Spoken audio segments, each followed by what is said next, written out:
نظمت جمعية القدس للتنمية الاجتماعية والثقافية والبيئية والرياضية بالموارعة الطيارات جماعة العوامرة بشراكة مع جمعية وفاق شباب العوامرة لكرة القدم دوري تحت شعار الصحراء المغربية الثالث لكرة القدم بمشاركة فرق تمثل جمعيات المجتمع المدني بجماعة العوامرة، وذلك يوم الثلاثاء 26 أبريل 2016. فقضية الصحراء المغربية فهي قضية جميع المغاربة، لا بد من تنوير الرأي العام حول قضيتنا المشروعة. ومن خلال قناة القضية الأولى أكد لنا السيد رئيس الدوري لكرة القدم الأخ مختار دغا على هذه الاستضافة اللي ولفنا عليها كما العادة.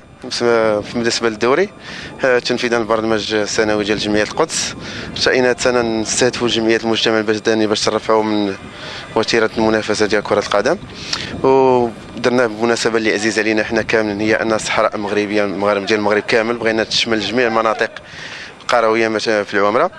هاد السنة ارتئينا درنا شراكة مع السي رئيس وفاق شباب العمر انه كيمارس في بطولة الهواة، منها فرصة باش ينتقي مواهب جديدة يقدر يدعم بها الموسم المقبل. وحنا كجمعية كنهدفوا ترسيخ الروح المواطنة بين الشباب ديال العمر كاملين كافة، ونرفعوا من المستويات ونحاولوا نستهدفوا الجمعيات باش يهتموا شويه بالشباب ديالنا ويهتموا بالشأن الرياضي اللي عنده دور مهم في التنمية ديال الشباب ديال العمر. شكرا. ومن خلال تأكيد آخر من طرف قيدومي كرة القدم بجماعة العوامرة في هذا الدور المنظم عبد السلام الحسيكة، أكد لقناة القضية الأولى حول تنظيم هذا الدوري. الرحمن الرحيم.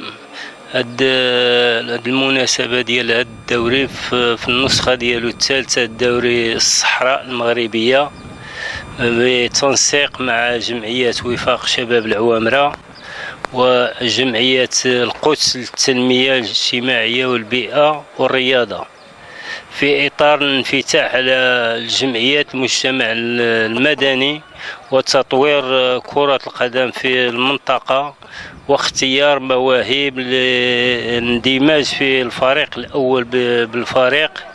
تم التنسيق مع الجمعيتين لإشراك هذا الدوري، ومن الدوري اللي كيتعد من 16 فريق من جماعة العوامرة في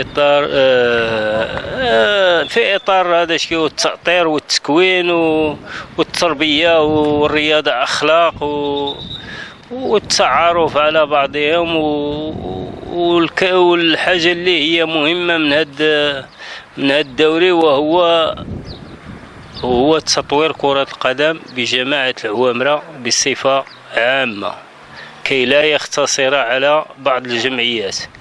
ولهذا تم تنظيم هذا الدوري، ونتمنى له النجاح والتوفيق والسلام.